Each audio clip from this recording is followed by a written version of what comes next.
Hello and welcome to another edition of the Pyramid Show. Land acquisition in Ghana is organized along two main lines, customary and public. This is because in a broader view, land in Ghana falls under customary and public management. Customary lands are managed on the basis of customary laws and traditions. Public lands, on the other hand, are managed on the basis of state laws and acts. Customary lands make up 80% of Ghana's lands, while public lands make up 20%, 18 being lands compulsorily acquired by the state from customary authorities, and the remaining 2% being lands whose legal management has vested in the state to act as trustees on behalf of the customary owners.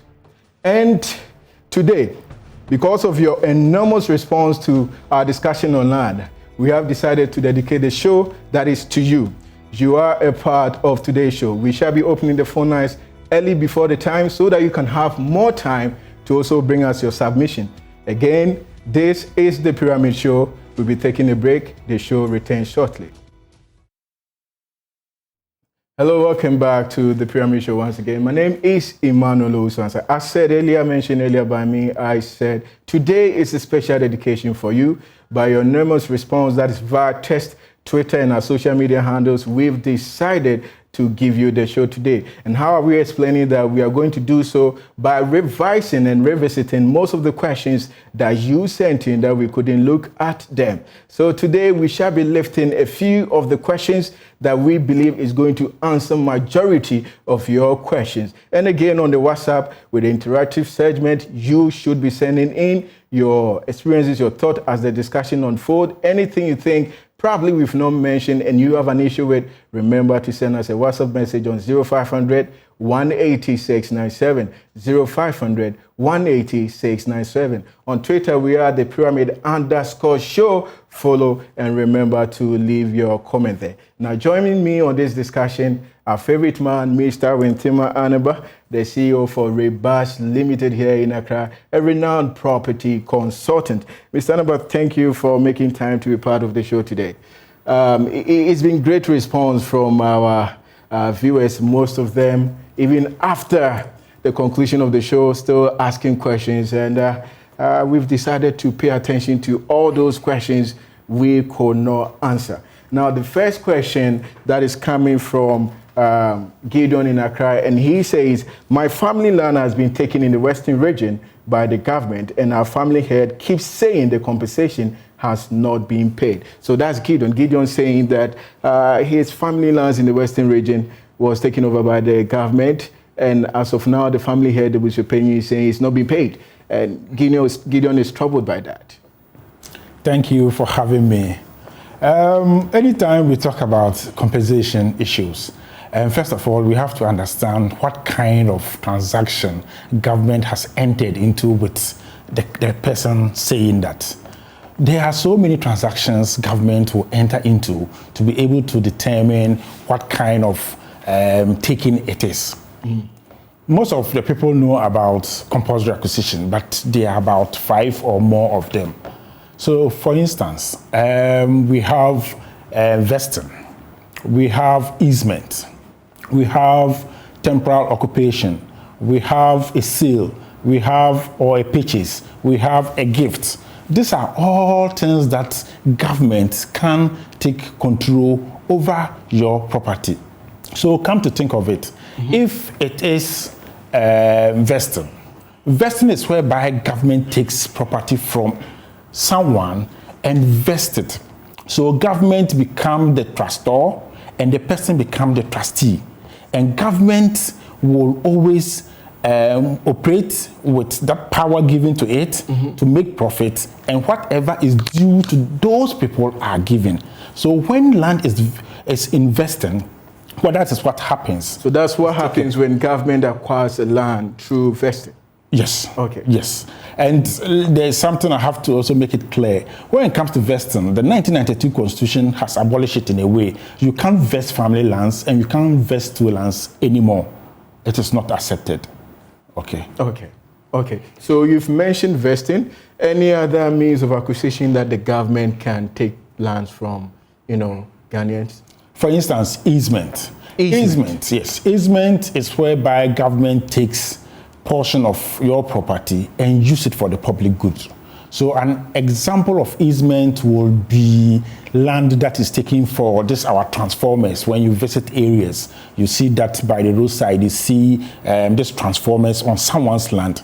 This is things that government have paid compensation on to have it. Let's say our electricity poles where they go through the telephone and all those things, there's easement that must be paid, which when it is paid through compensation, government can there go ahead and use it for the required purpose. Okay, so with that, there is compensation, but with vesting, the government and the vestees, they share whatever profit that comes out of it. Sure. Any other you would want to mention to us? Yes, let's talk about temporal acquisition or temporal occupation. Temporal occupation is whereby government takes someone's property and use it for a short period of time or just about 2-3 years, and it reverses back to the person.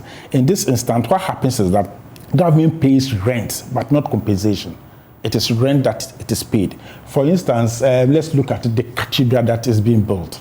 If this cathedral has a lot of equipments and they don't have a place to put them as at now, those with properties around, government can't go to them through an EI and make sure that he gets those land and be able to use it for those days or years that it will be required to be used. And most of the time when those requests go, it is granted and government is able to use it.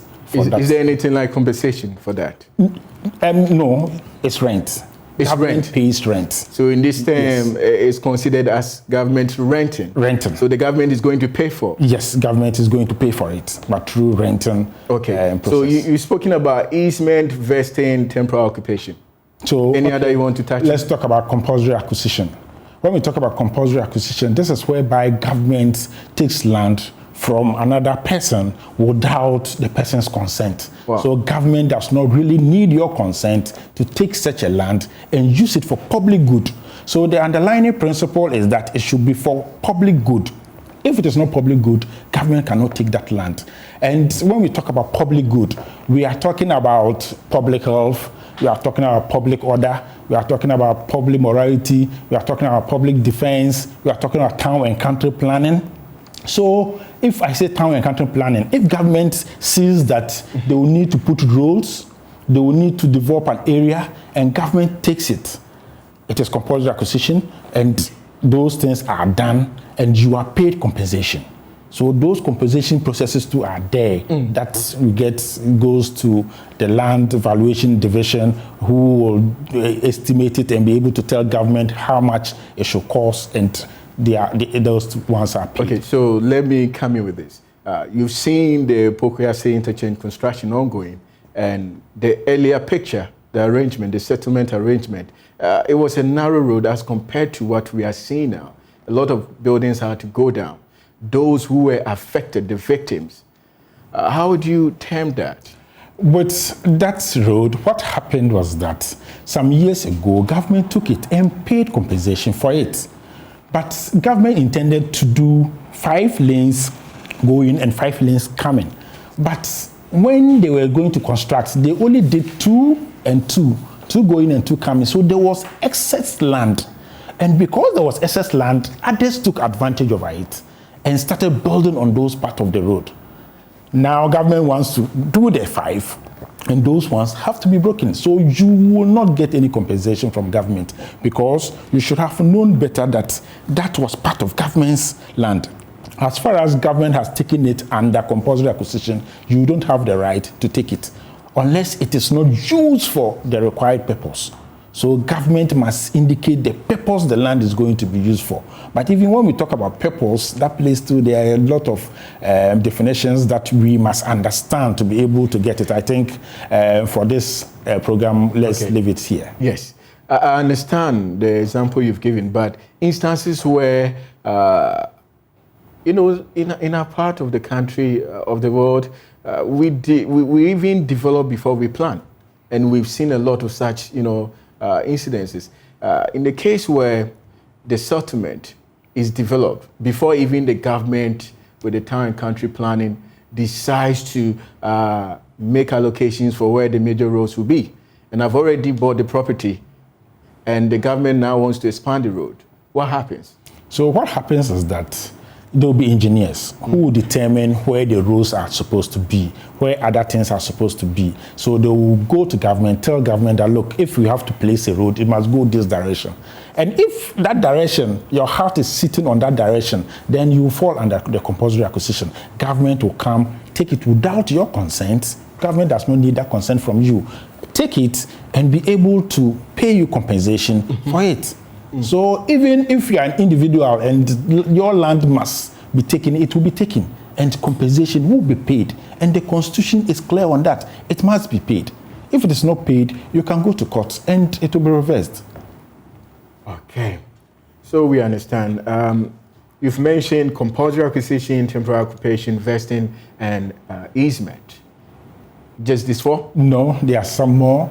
Let's talk about seal.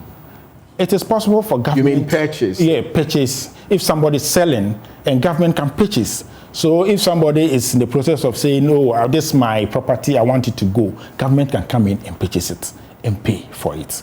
The one two is there. And we have gifts. People are also able to give gifts to the government. Most of the time when you go to the districts, you find out that because they also want to entice government to come and put on projects in their community, they give gifts of land to the government. Say, government, you can take this land and put on a hospital for us, and it's done. So these are basically the processes that can let government take over your land. So in answering the gentleman's question, he has to understand which one he falls under. Is it going to be rent? Is it going to be compensation? Is it under vesting, which the government is the trustor and we have the trustee? So he should look at it and be able to understand it. Then he will understand that, where do I go? Who do I talk to? Is it their family head or is it their stool or whatever? He should talk to them and let them tell him what actually it is.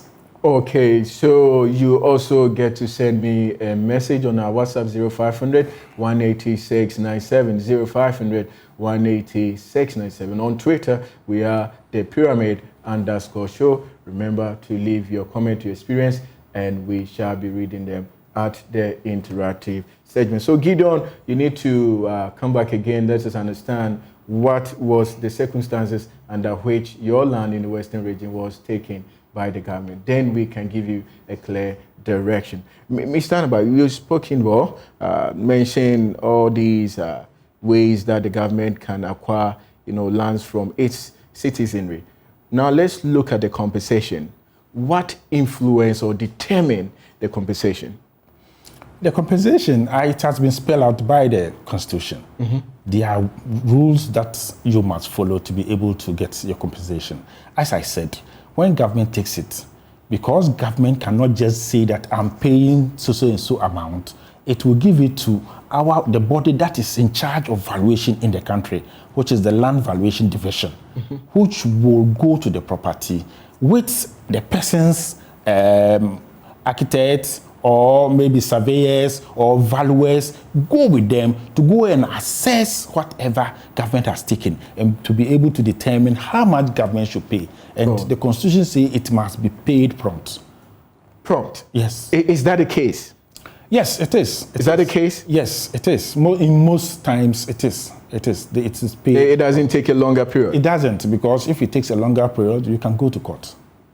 I see. I see. So then, thank you very much on that one. We'll be taking our second question, and that came from Emmanuel here in Accra. He says, why does the government take lands belonging to the people? Can we sue the government? And that's Emmanuel. Yes, that's exactly what I've explained. It is just what I've explained. So why is government taking land? Because the Constitution has given government the power to do that. So it is a right of government to be able to take your land under compulsory acquisition, and you don't have to even give your consent before government does that. Government just comes, take it, and you are paid the required compensation. Okay, in our past discussion, we were made to understand that the instruments that is, given to the assignor and the assignee, leaseor, leasee, what is the story when you are dealing with the government? Are you giving any indenture? No. When you are dealing with the government, definitely there is no indenture because government has taken the property from you. So there is no indenture. But there is no written agreement. Documents. Definitely government release a paper to determine that he is taking the land. And those are the documents that if you want to rely on, you can. The stories we hear of some chiefs claiming now lands that, okay, the government came to our forefathers, had a discussion with them to use it for this particular, purpose. And now they see the government probably not using the land or using it for a different purpose. What are we supposed to do when the story is like that? That's an interesting issue that has been pending, but now it is settled. It is settled by our courts. You see, first, the Constitution is clear that any property that is taken, they must let us know the intended purpose. And that purpose must be what it should be used for. However, let's use the airport as an example. The airport was taken under compulsory acquisition, and it's used as an airport. There was other lands after building the airport. You see all the lands around the Shell, filling station, the runabout, all are part of those lands. Now, government gives it out for other people to use it for hotels, for bank, and others. And the family comes back and say that, look, government, you are not using the airport or that land you took from us for the purpose of an airport. So they went to court. And as they went to court, it was interesting that it was determined that when you build airport, you need hotels to service the airport. When you build airport, you need banks to service the airport. So it is an extension of the purpose.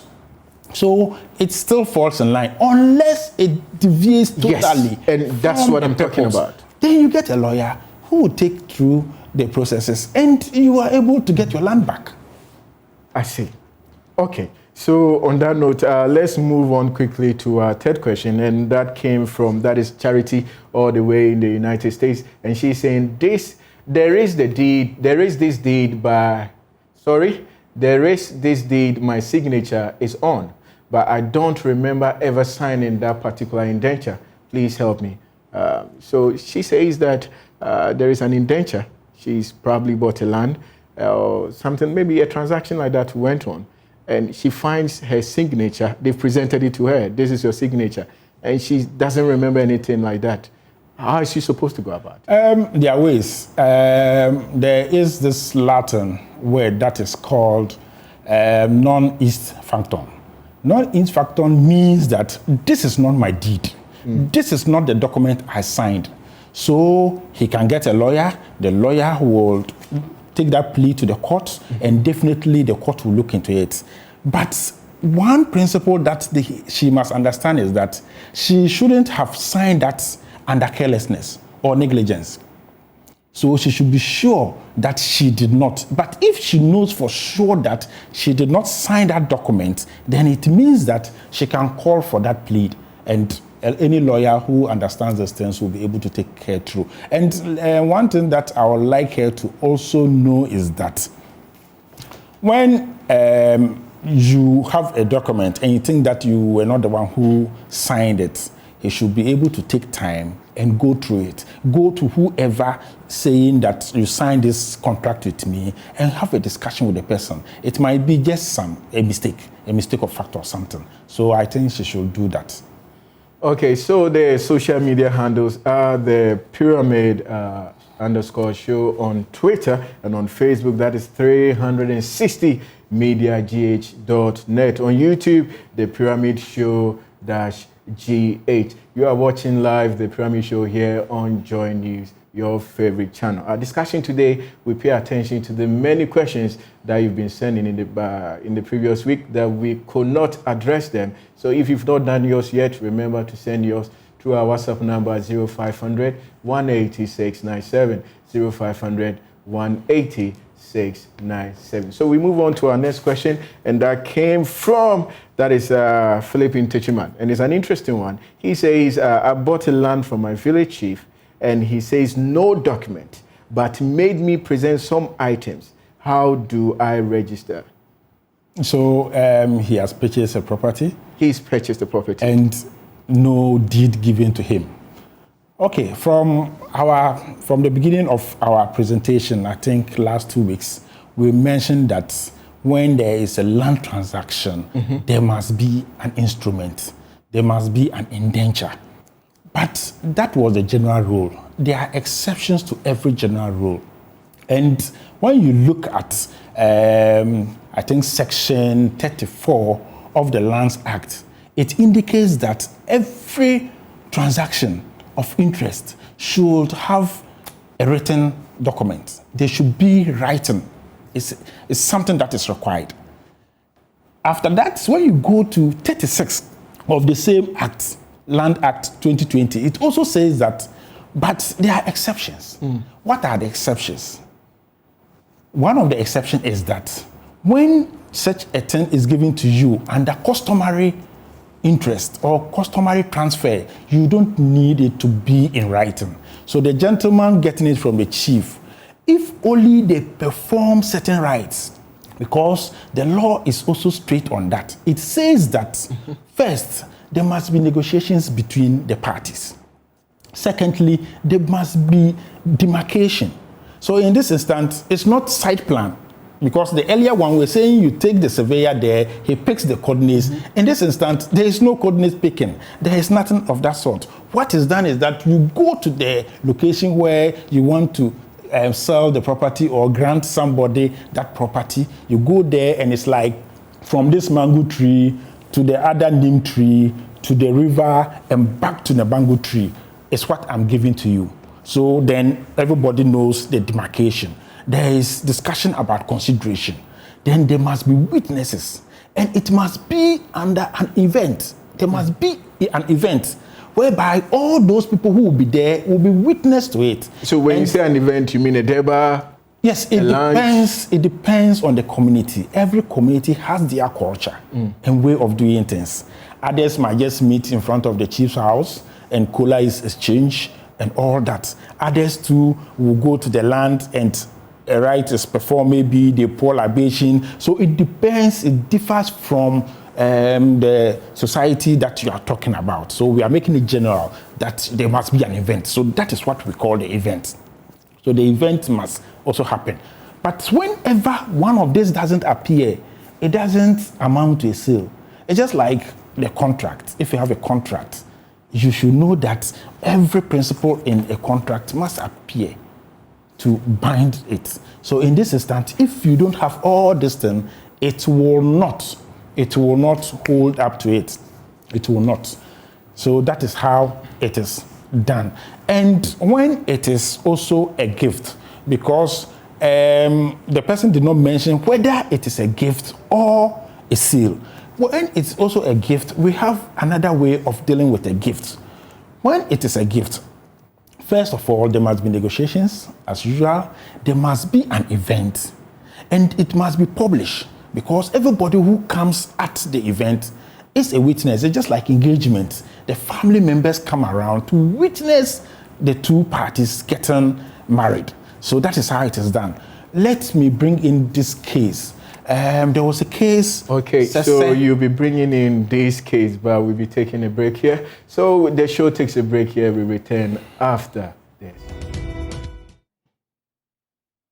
All right, welcome back from the break. Next is the interactive segment with Audrey Dushi Kafui.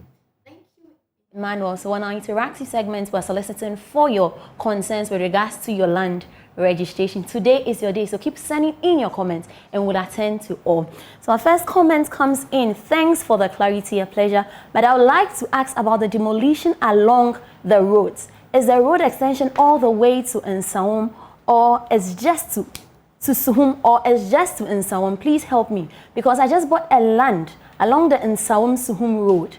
Per the search results, there is registration on it in the system. So was I right to make payments for the said land, considering the search results? Please, my question is, how would you know that a land is already sold to someone in case you want to buy a land? Evans. Next one comes in from Isaac. How much does it cost to register a plot of land? Please, if the government demarcates your land as free zone area, is it the government who pays the compensation, or the two land owners? That's coming in from Antaraba from Somanya. How do you describe the crisis at the Adansongo Lagoon, where some chiefs are alleged to have leased out the entire lagoon and about 41,000 acres of family land to Electrochem Limited without proper compensation? And what is the way forward? From Kisi, I have purchased a land in the northern region. Now I'm told to do a site plan, cadastral plan, indenture, apply for 99-year lease.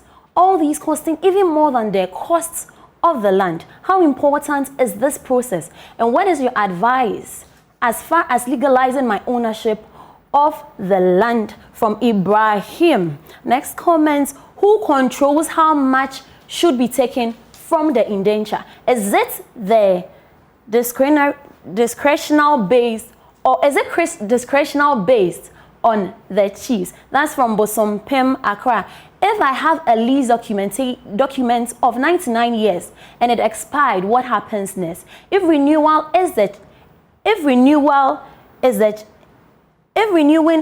comes from the chief going to sell the land again to me, and if I can pay, what happens? If the chief decides not to renew again, what happens? So please keep sending in your comments to us on WhatsApp. The number is 0500-180-697.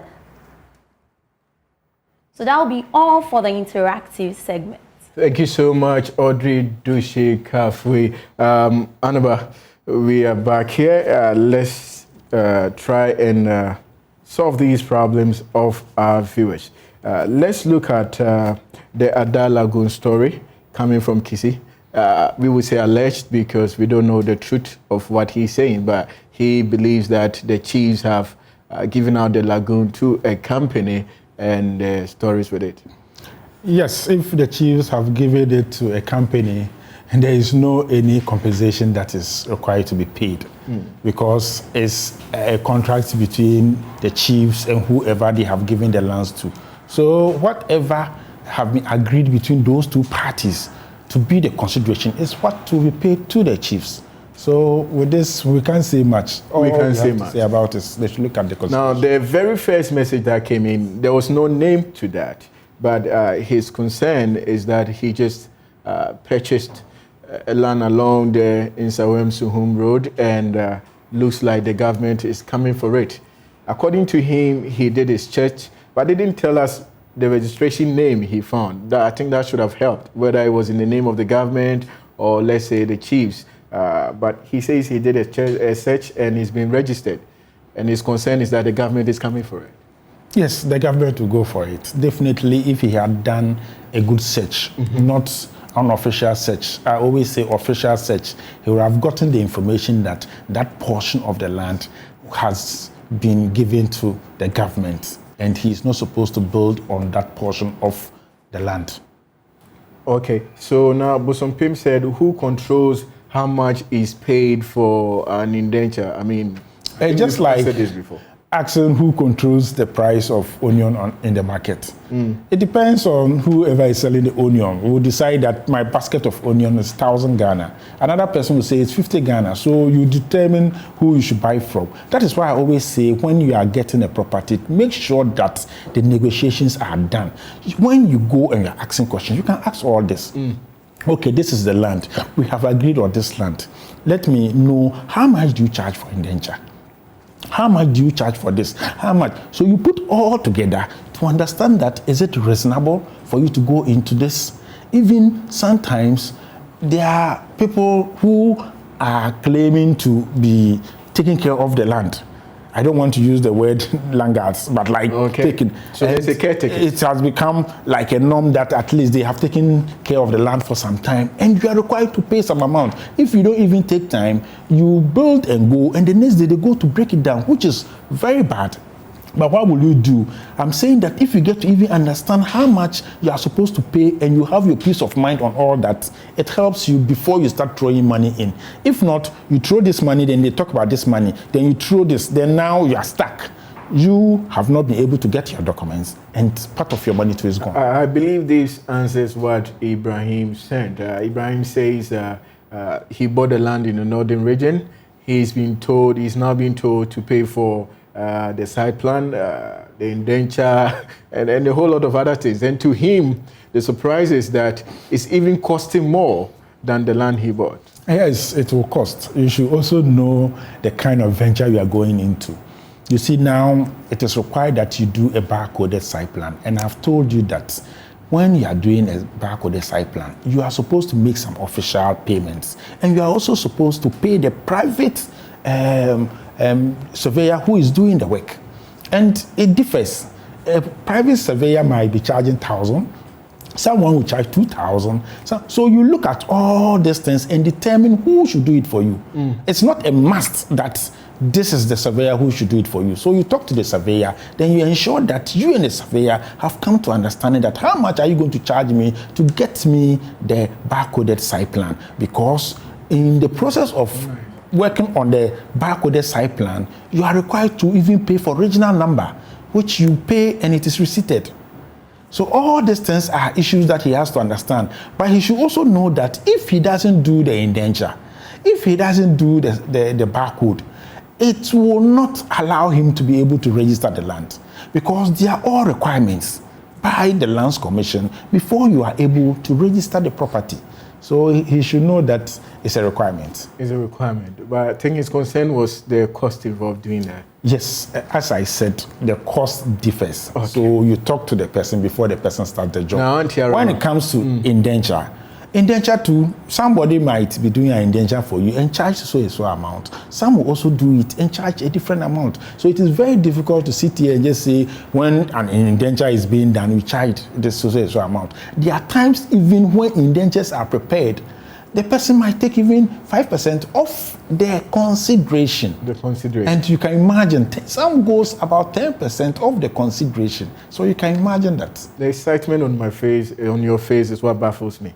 Anyway, Auntie Araba, and she was telling us about the lands that has been taken by the government to be used by the free zone. Yes, so it is government that has taken it. So whatever they are supposed to get, it should be coming from the government, but not the stool, as she said. So it should be coming from government.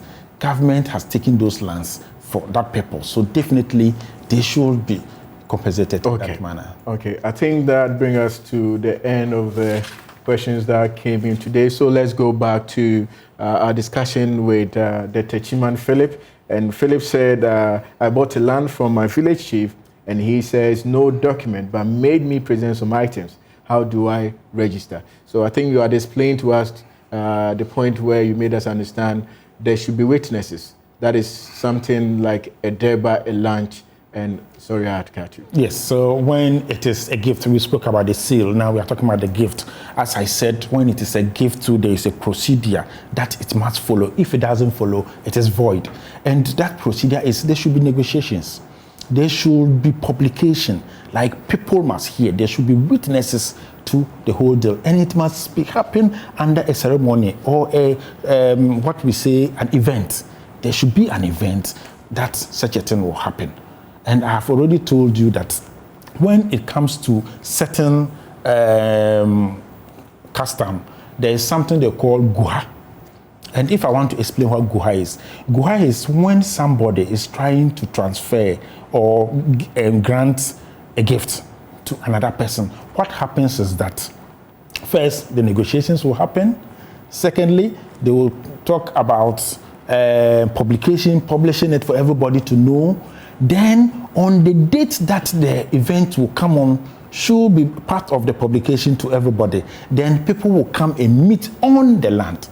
When they meet on the land, the two parties involved are supposed to take branches from that particular land, and one party holds the other end and another party holds the other end. Then they hold it. Then the witnesses will stand, and it will be pronounced that from today, I gift this land we stand on to so and so forever.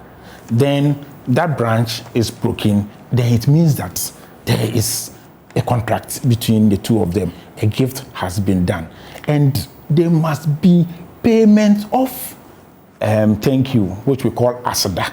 Without asada, it doesn't stand. So there must be asada. So you give asada. Then those witnesses who come must be independent witnesses who must stand in. And those witnesses are paid a token as a witness fee, so that anytime it comes up again, they'll be able to stand on it. As I was saying, there was a case of... You'll be going on with the case, but you can now call to be part of the show. The numbers on your screen. Call and tell us what the story is, your experience is, or let us also bring us your contribution to what we are discussing here. So, Anaba. Yes. As I was saying, there was a case named Sese versus Sese. Sese versus Sese, there was this young guy who was having some issues with money with other people. So he came to the father and told the father that, can you give me this, your land? I want to use it as a collateral until I'm able to finish paying, then I get the land back. And the father agreed for the boy to take it. So when the boy took the land, he started operating it and using it. Then later on, what happened was that he was able to pay everything, and now he was claiming ownership of the land. And the father said, no, I had not gifted that land to you. And the guy insisted that, no, you have gifted it to me. So this case went to court. And when it went to court, one of those procedures was asked that, was there any event of the transfer of gift? And there was no any event. So as far as there was no any event, the gentleman lost the case to the father. So you can see how those ones play very important roles. Okay, so David from Mamobi. Hello, David. Yeah, hello. Hello. Hello, David. Yeah, hello. Please go on. Lease document, 99 years. Now that there are some cases that they've written that you can renew. There are some cases that the chief said you can he will renew after the 99 years.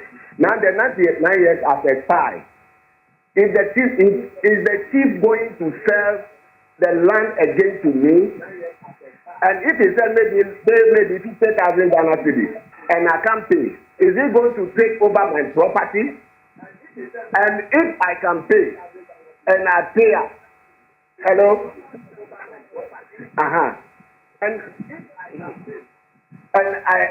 and I pay, whereby another term again, I'm going to pay again. And if I can't pay, is he going to take my property? Okay, thank you very much, David. Interesting one coming from David. David wants to know when his duration period, the number of years for which the lease has been given to him, expires, most of the time it's 99 years. Is the land supposed to go back to the chief, or is he supposed to even pay something for the chief to give it back to him? What happens is that when you lease a property, a land from anybody, you should know that there is a fixed term that is in the document. If it's 50, if it is 99, whatever it is. When it ends, you have the first right of giving it out. So when your term of 99 ends, the chiefs cannot go back and say that we are giving it to another person. No, it's not done. You are the best person they should give it to. That is what the regulations say. It must be given to you. And it is done because by that time you have developed the land. But if you refuse to make that payment, then he can now turn and give it to any other person. Whilst your property is... Yes. I have already given you the definition of a land. And I say it includes whatever is attached to it. So if you build something to it and he says he wants his land, you can't even say that because now he says he wants his land, I want to break my property and give him the land. When you do that, you have caused injury to the land. Wow. And you can be arrested for that. Okay. Now, what if the chief calls you for... Okay. What if the chief calls you for settlement and the price, the consideration they are calling is just too high for you? But before you answer that, let me go to Savilu Gudas Alaji. Hello, Alaji. Yeah, good afternoon. Good afternoon. Please, my name is Alaji Bini Yurubu. I'm calling from Savilu. Okay. Yeah, thank you very much for giving me this opportunity. Before I proceed, let me send my greeting to you people, especially in the program, and we were happy for. Alaji, please try and speak up a bit for us. Your voice is faint. Can you hear me clearly? Yes, please. Can you hear me clear now? Yes. I say I'm most grateful for what you give it to us and this afternoon, because when things come like this, we get experience how we can protect ourselves, how we can do to solve the problem in our situation. So because of that, and I say let me give you, because we must be grateful for what you did for us. Okay. So I don't have any question to answer. So thank you very much for giving me this opportunity. Thank you so much, Alaji. Thank you so much. If you call, please remember to turn down the volume of your set. Okay. So the question I asked you, the cost, the asking price, when you go back to the allodial owners or the lessee or the assignee? Yes, when the time expires and there's reversion to the real owner, what happens is that you again bargain on whatever consideration you are supposed to repay. If you are unable to pay or you think that is too much, you can petition the Lands Valuation Division. They will come value it and determine how much it should be, so that if the guy is giving it to you at outrageous cost, then it will now come to a reasonable. I believe that you can even petition the court. You can even go to the court to determine. The court will let somebody look at it, and if they will give a reasonable amount. If you are still unable to pay that amount, then I'm sorry, he can look elsewhere and grant it. Okay. Probably you might not be able to pay that amount within that set time, but does the law give you the space to do so in an installment? Can that arrangement be made? You see, it's a contract. So you can still sit with your grantor and you will discuss that, okay, I will pay, but I want to do it installment. And I believe that any reasonable person should agree. And I think it should be able to do that. Okay, so Moro from Navrongo. Hello, Moro. Hello, hi. Good afternoon. Thank you for the program. Yes, please, I have a question. I would like to know, so for instance, let's say that you have a land, you bought the land, you have the receipt. However, after, let's say, 10 years, you try to develop the land by doing a foundation on it. After 10 years, you realize that the land also has been sold to another person. The person has registered the land in its name. Now, what are some of the remedies available for you? Thank you very much, Moro. All right, thank you, sir.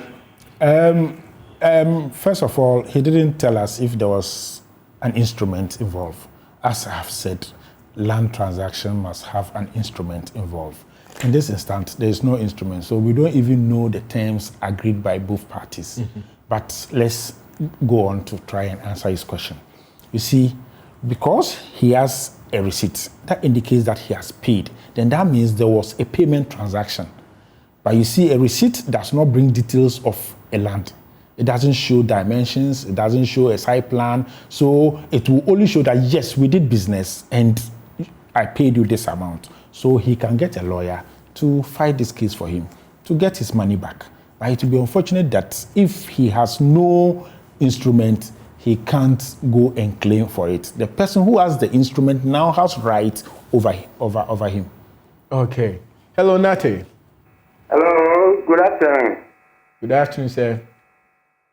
Please, I'm Nati from Gomao Jogi. And I bought the land from Yumu. And that indenture they did for me, instead of 99 years, they did it 65 years. I want to ask whether it's lawful or I don't understand. And I'm even arguing with them, but that's what they are. So how many years do you see in your instrument? Come again? How many years do you see in your instrument? I can't get you clear. No, the number of years they gave you, how many years? 65. 65. Okay, so Yeah. you bought it from the chiefs. Yeah. Thank you. Thank you. Thank you very much. Yeah, I can. As I keep on saying, it's a contract. It is negotiations. Anytime somebody is given land, there's no required time that the person can give out. When the person agrees that I'm only giving 65 years, you can't say no. But that is where you also negotiate well for the consideration. Because if somebody is getting 99 years and paying 1,000 Ghana for that property, then if I'm giving 65, then I should be paying somewhere around 65 instead of the 1,000 Ghana, 650 instead of the 10,000. So you should be able to negotiate. But there is no law that requires that when somebody is granting you a property, it should be for 99 years or whatever years. Okay, so that is it. Now our last caller, Samuel from Amasama. Hello, Samuel. Yeah, hello, sir. Hello, Samuel. Yeah, thank you very much for your insightful program. Thank you too. Yeah, the house was shared at a court. The properties were shared at a court. And it came to light that the documents belonging to the properties were stolen. But finally, it went to court, and the court decided to go through the matter and then share the houses. So there was a consent judgment which we have, all of us are having on the houses. So I want to ask if we can use the document of the court, the consent judgment, to apply for the house document. I want to know whether that's possible. Okay. Yes, you can follow that procedure with any documents that you have received from the court. But I will wish you talk to your lawyer, the lawyer who stood in with the case. Try and contact him and let him educate you more on this, please. Okay, so for the many that could not get a chance to phone in or your questions being addressed on WhatsApp, probably the social media page, remember to still send us a WhatsApp on 0500 180 697, 0500 180 697, and we still are going to respond to them. So, Mr. Anaba, I want us to come back to the Sese versus Sese story, where you said the child went to the father. I think we're trying to explain better when you buy a land and you are not giving any document, the other means to which it can be established that you've been given the land. So you understand the story. In that instance, we're trying to explain when it's a customary gift. Yes. Because we had already explained the customary sale. This was a gift. And I'm saying that there are three things that you can miss in there. Because anytime you miss those ones, then it is void. Let's say there must be publication, people must know, there must be an event, there must be the payment of asada. The person has granted you that property, so you also give something as a token of thank you. It seals it.